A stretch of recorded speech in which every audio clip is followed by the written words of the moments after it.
Taarifa nyingine zinaarifu kwamba serikali imewahakikishia wanafunzi kwamba ufadhili wa elimu ya juu utaendelea bila kukwama, huku bodi ya mikopo ya elimu ya juu sasa ikiwataka wanaodaiwa kulipa madeni yao.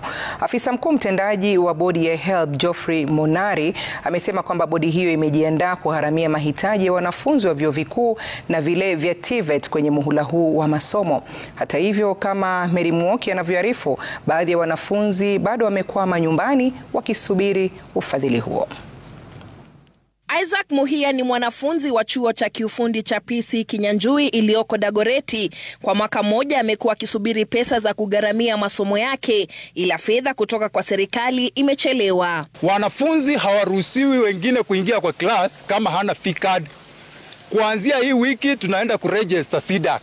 Lakini cha kushangaza ni kwamba tumeambiwa kama haujakilia pesa, hakuna vile utaruhusiwa kukalia mtihani. Hali kama hii pia inamkumba Anthony Okeyo ambaye ni mwanafunzi wa chuo kikuu cha Egerton. Amechoka kusubiri mgao wa fedha kutoka bodi ya HELB. I had applied HELB for the first academic year. I didn't receive the HELB. As we now we are closer to the deadline of the portal, in which the portal will be closed in the next 1 week to come. It will now force me to be discontinued or to take a step for this. Ila sasa usimamizi wa bodi hiyo ya ufadhili wa elimu ya juu inasema imetimiza wajibu wake. Takwimu zinaonyesha kuwa shilingi bilioni 20 zimetolewa kwa wanafunzi wa vyuo vikuu na bilioni 7.9 kwa wanafunzi wa TVET. Currently we don't have any problem. As we go to second semester, we will have already gotten money through supplementary 2 to cater for any shortfall that now because we now know the number of students. So we are on track. Aidha, serikali imesisitiza kwamba hakuna mwanafunzi anayepaswa kuzuiwa kuendelea na masomo. And we have discussed with vice chancellors that if there is money that we have not sent, and we usually have it on our portal, we will be able to.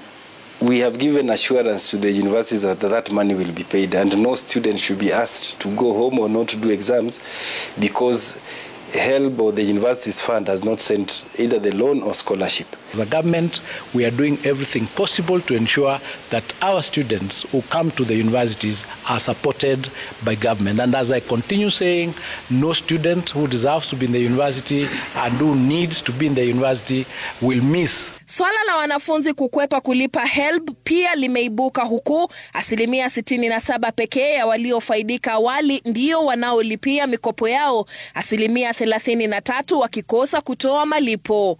Mary Mwoki, Runinga ya Citizen.